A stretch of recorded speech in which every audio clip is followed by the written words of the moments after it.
భగవతే వాసుదేవాయ. నీ పుత్రుని వీరమరణం గురించి నువ్వు శోకించకు మాతా. నమో భగవతే విష్ణువు నీ సామర్థ్యాన్ని ఇలా సవాలు చేస్తున్నాడు. నువ్వు నీ పుత్రుణ్ణి వధించాలనుకుంటే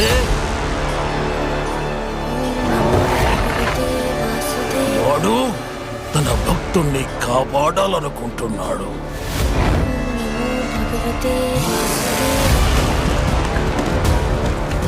ఇది ఒక తండ్రికి పుత్రుడికి మధ్య గల అనుబంధానికి సంబంధించింది కాదు, ఆధిపత్యానికి సంబంధించింది.